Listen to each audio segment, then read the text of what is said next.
भाऊंसाठी आपण एकदा पुन्हा एकदा जोरदार टाळ्यामध्ये स्वागत करावं.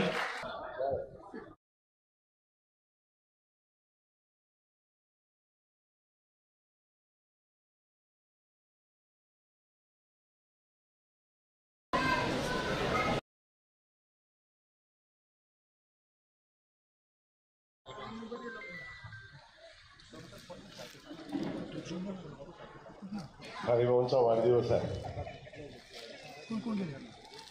आणि या वाढदिवसाच्या निमित्तानं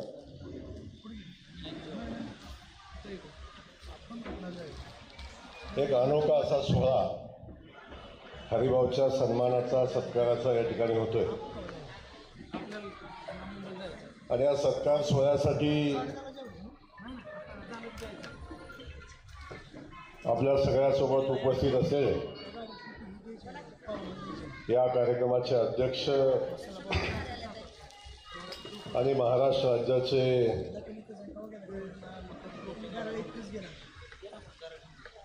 राष्ट्रवादी काँग्रेस पक्षाचे शरद पवार राष्ट्रवादी काँग्रेस पक्षाचे नेते आणि गेल्या अनेक वर्षापासून या जिल्ह्यामध्ये या राज्यामध्ये राजकीय क्षेत्रामध्ये काम करत असलेले सन्माननीय जयंत पाटील साहेब, या विभागाचे खासदार सन्माननीय विशालजी पाटील,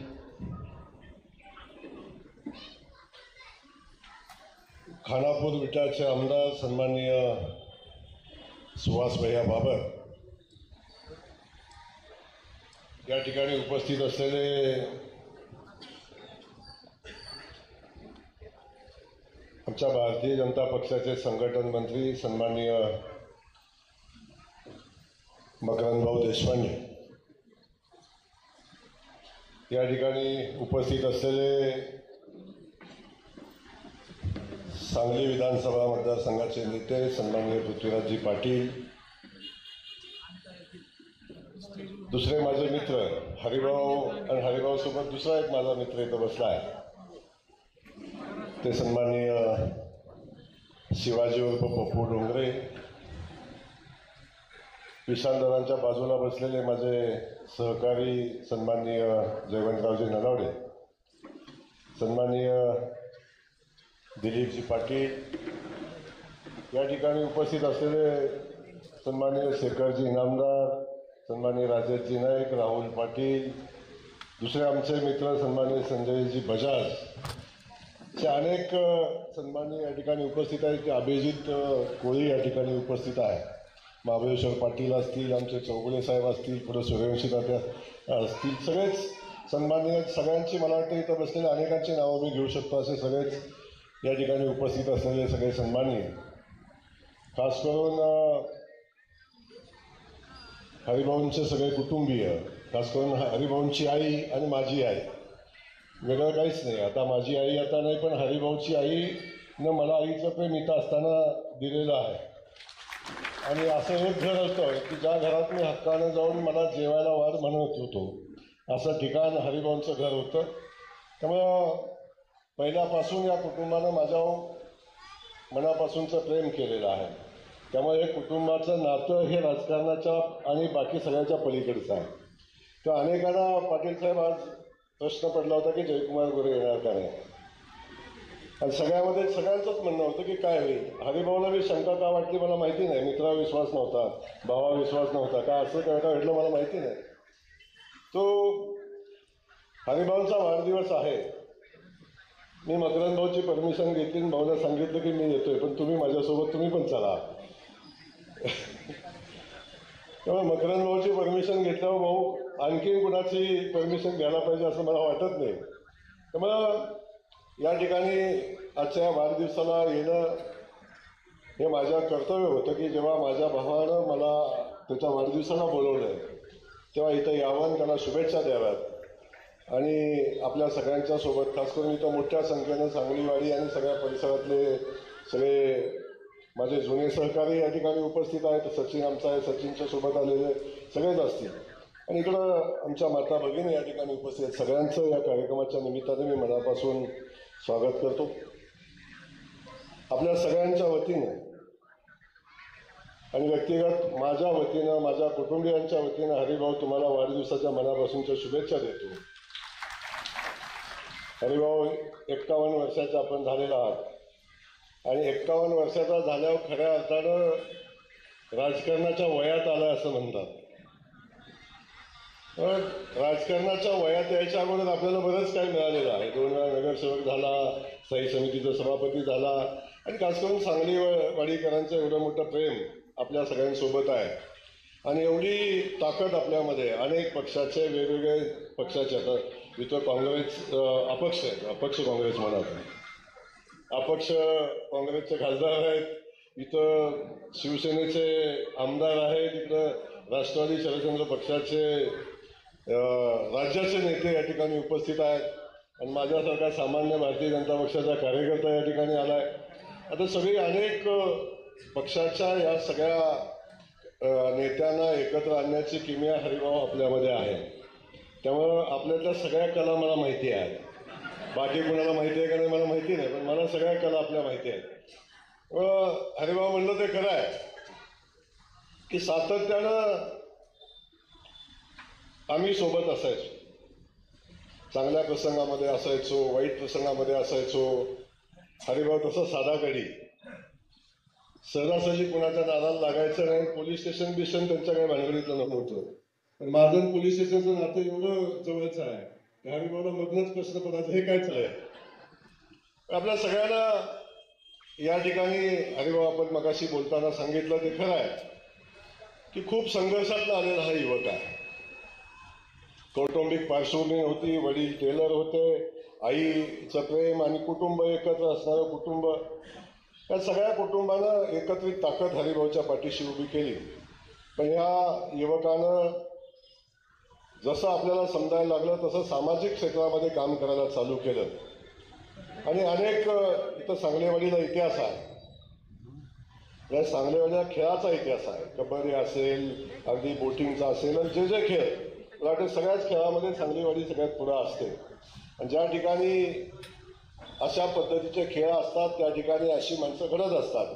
पण हरिभाऊ आपण कायम आपलं मंडळ असेल, मंडळाचं प्रेम मी बघितलं. आपलं प्रचंड आपल्या मंडळावर प्रेम असणारा, आपल्या सहकाऱ्यांच्यावर प्रेम असणारा, सगळ्यांना सोबत घेऊन जाणारा आणि खास करून कुणाच्याही अडचणीला उभा राहणारा, 24 तास काम करणारा एक सहकारी म्हणून हरिभाऊनं आजपर्यंत काम केलं. आपण बघितलं की अनेकदा 2 निवडणुका लढले, 2 निवडणुकीमध्ये पराभवी झाला, परंतु तरी काही कधी थांबला नाही. अनेकदा मी त्यांचं बघितलं की कामाच्या बाबतीतलं त्यांचं किंवा समाजसेवा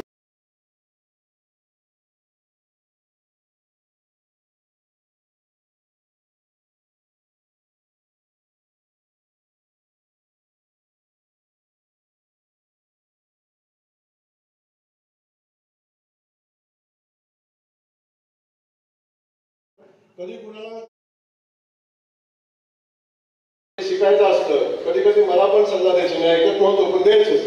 असं करायला लागतं, तसं करायला लागतं. शेवटी कुणाच्याही वाऱ्या पाचव्यावर पाय न देणारा आणि सगळ्यांना सोबत घेऊन जाणारा, कुणाचं नुकसान न करणारा एक मित्र म्हणून हरिभाऊ आपल्याकडे बघतो. मी मला वाटतं 2000 पासून आमची मैत्री, त्याच्या अगोदरची आमची मैत्री, पण जेव्हापासून आम्ही सोबत काम करतोय तेव्हापासून अनेक प्रसंग आले असतील, चांगले वाईट, पण या सगळ्या प्रसंगात आमच्या मैत्रीमध्ये तरी अंतर आले. त्यांचा पक्ष वेगळा, माझा पक्ष वेगळा, अनेक अडचणी आमच्या सोबत असताना सुद्धा किंवा गेल्या अनेक वर्षापासून ते पाटील साहेब आपल्यासोबत काम करतात. पण ऑफिसमध्ये बघितलं तर माझाही छोटासा फोटो बाजूला लावणारच गेली. कसं जमतं मला माहिती नव्हतं. मी म्हणाल पाटील साहेब काय म्हणतात, काय नाही, मी सांगितलं समजवण्यामध्ये. पण अशाही परिस्थितीमध्ये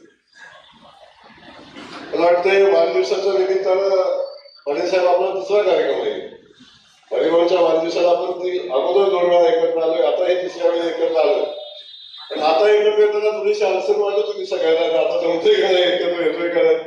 एक विषय असा आहे की राजकारणामध्ये, समाजकारणामध्ये आपण सगळे काम करतो तेव्हा राजकीय व्यासपीठ वेगळं असतं आणि हे कौटुंबिक कार्यक्रम आहे, या खाजगी कार्यक्रम आहे. तो कुठे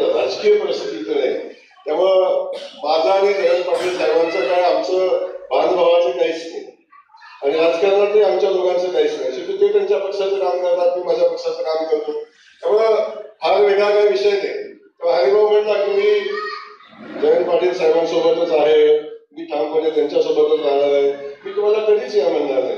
मी म्हणलो तर जयंत पाटील साहेबांनाच या म्हणून, तेव्हा आपल्याला आपोआप यायला लागेल. तेव्हा तेवढी काळजी मी घेईन, काळजी करू नका. तेव्हा परिस्थितीनुसार विषय असतो. तेव्हा मला माहिती आहे तू एकटा येणार नाही, त्यामुळे जेव्हा यायचे तेव्हा दोघांना आणायची व्यवस्था करू, काळजी नका करू. तेव्हा आपल्याला अधिकच फार काही सांगण्यासारखा विषय नाही, पण मी या ठिकाणी सांगेन, आज या ठिकाणी हरिभाऊची आई बसते. राजकीय भाषण मला करण्यासारखी परिस्थिती आज इथे नाही आहे, पण खूप आईचं प्रेम मला त्या माऊलीकडून मिळालं आणि गेल्या अनेक वर्षापासूनचा जो स्नेह आहे तो आजही या कुटुंबाचा कधी माझा कमी झालेला नाही.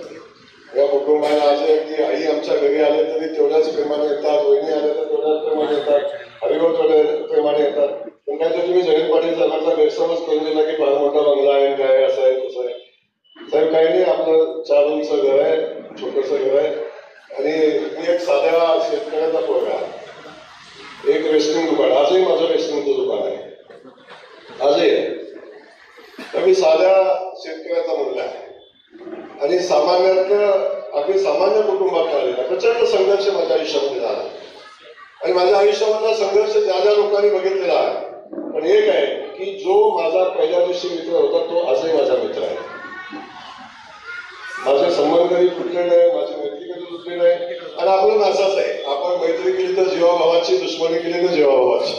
आपली परिस्थिती अशीच आहे, म्हणजे ही परिस्थिती घेऊन आपण काम करतो. पण आज पण बघतो की सांगलीमध्ये जो माझा महाबळेश्वरची पहिल्या दिवशी मित्र होता तो आजही मित्र आहे. त्यामुळं काही छोटे अनुभव आले असतील, काही वाईट चांगले अनुभव आले असतील, पण त्या अनुभवाला आपण बाजूला ठेवून आपण पुढे जायचं आजपर्यंत काम केलं. त्यामुळं अनेक प्रसंग मला सांगलीवाडीचे सांगता येतील. म्हणजे हरिभाऊ मगाशी आपण म्हटला इथं बसलेल्या जवळजवळ महाबळेश्वरची सगळ्याच लोकांना, आता तात्या इथं नाही, खरं वास्तविक बात आहे, तात्या इथं नाही, तात्यांचे माझे तुम्हाला संबंध महाबळेश्वरची माहिती आहे तुम्हाला, त्यांचे माझे खूप जवळचे संबंध आहे. आजही संबंध कधी रुकलेच नाही आमचे. आता इथं आलो, तात्यांना सांगून आले माझे, मी नाना सांगून आलो. त्यामुळे इथे येत असताना सुद्धा सांगलीवाडीतल्या किंवा सगळ्याच लोकांची माझ्यावरचा असणारा प्रेम किंबहुना एक आपला सहकारी विश्वासच बसला नसेल. पहिल्यांदा मी आमदार झालो तेव्हा, पण मी पहिल्यापासून सांगत होतो की मी आमदार होणार आहे, मी राजकारणात काम करणार आहे, समाजकारणात पण एवढा लवकर होईल असं वाटलं नव्हतं. जयंत पाटील साहेब माझं वय हरिभाऊपेक्षा 3 वर्षांनी लहान आहे आणि मी 4 वेळा आमदार आहे. तेव्हा मी आता विशाल पाटील साहेबांचा वेगळा विषय आहे, तुमचा वेगळा विषय आहे.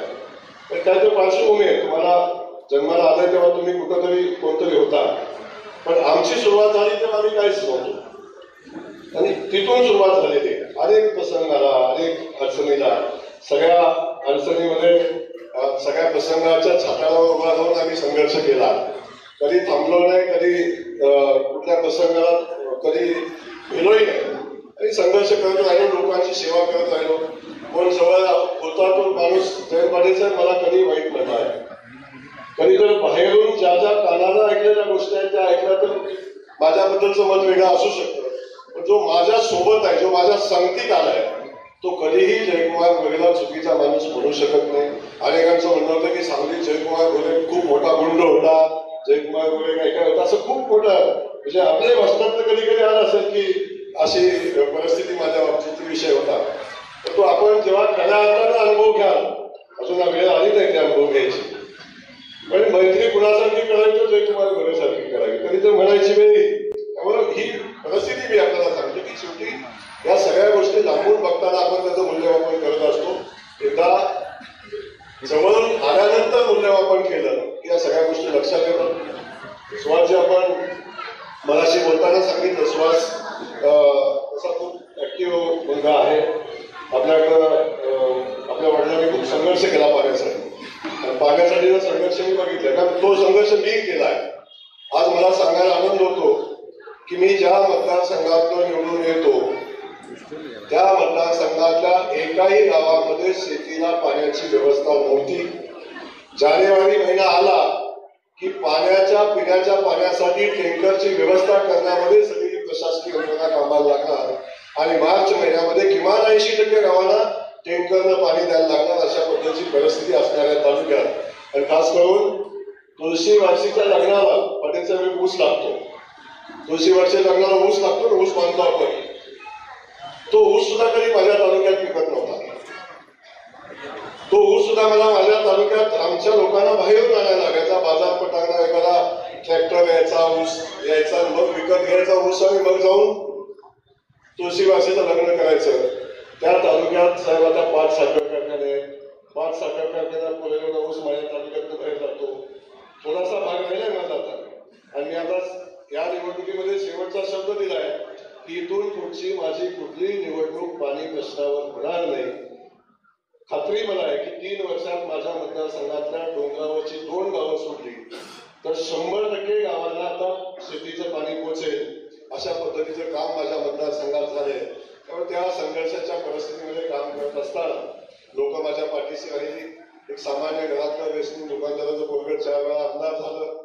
आता आदरणीय देवेंद्रजींच्या आणि भारतीय जनता पक्षाच्या आशीर्वादाने माझ्यासारख्या सामान्य कुटुंबातल्या मुलाला लोकांची सेवा करायची संधी मिळाली.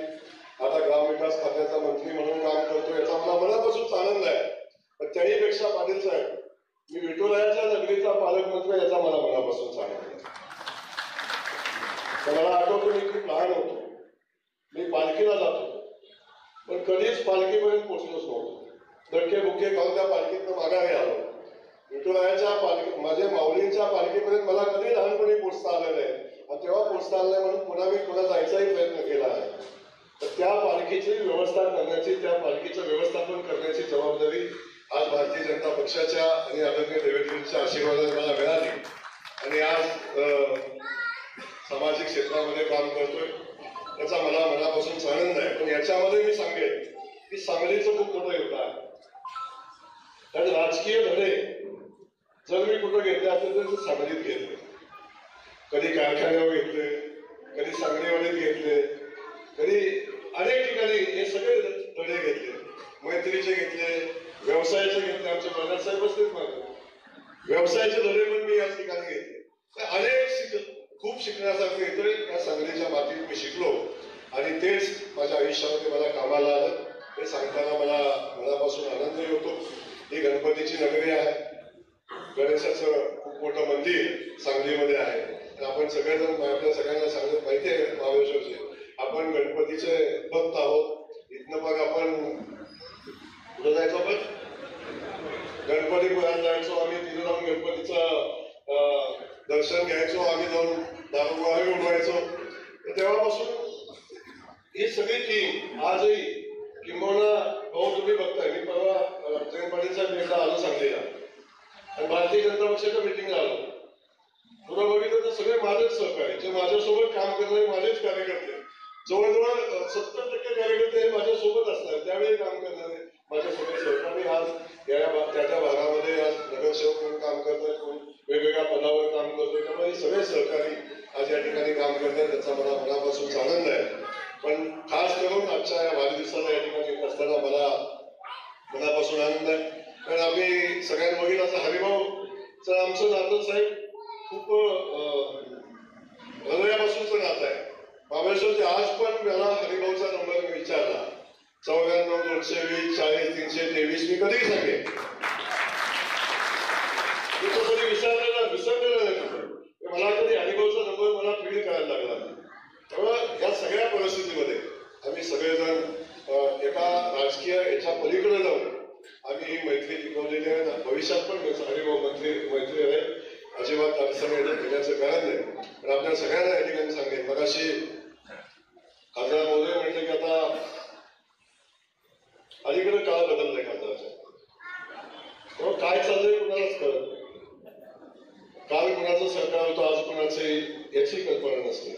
त्यामुळे तुम्ही कुठल्या पक्षात आहे मी हे माहिती आहे. पण माझा शेवटचा पक्ष आहे. आता काय अडचण नाही. माझा शेवटचा पक्ष आहे. आणि आयुष्यात एकदाच पक्ष बदललाय पण आयुष्यात पक्ष बदलायचा विषय नाही. तेव्हा मी या ठिकाणी आपल्या सगळ्यांना एवढंच सांगेन. आमचे पाटील साहेब पण आता एक आहे पप्पू इथं आहे. तेव्हा आता जयंत पाटील साहेबांनी सांगितलं तिकिटाची अडचण काय आहे. नेमकं तिकीट कुणाला देणार आहे जाहीर करा. तर पाटील साहेबांना माहिती आहे आता कुणाचा कार्यक्रम कसा लावायचा असतो.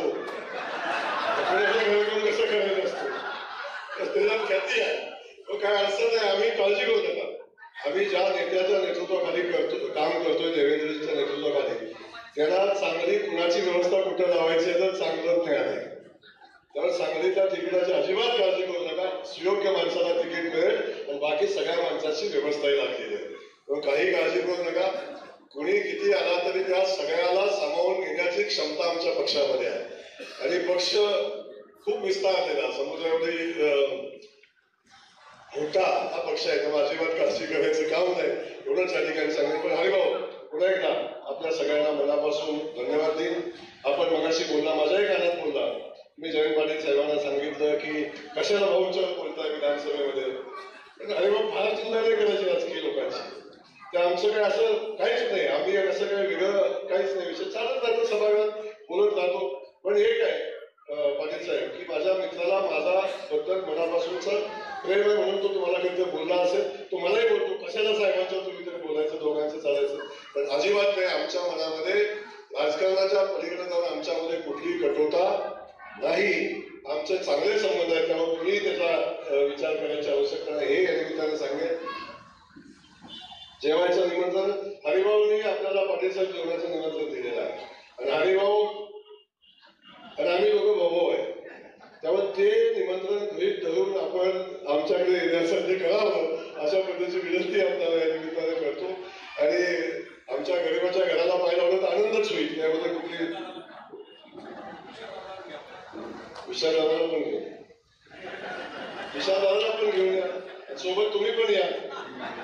तर सगळ्यांनी याला सुटी राजकारणाच्या पलीकडे जाऊन खूप नाती असतात आणि ती नाती जपली पाहिजे हे या निमित्ताने आपल्याला सांगेल. पुन्हा एकदा हरिभाऊ आपल्याला मनापासूनच्या या वाढदिवसाच्या शुभेच्छा या ठिकाणी देईन. जय हिंद, जय महाराष्ट्र. धन्यवाद, खूप खूप धन्यवाद भाऊ. या ठिकाणी केक कापून वाढदिवस सोहळा संपन्न होतोय. सर्वच मान्यवरांचे शुभ असते.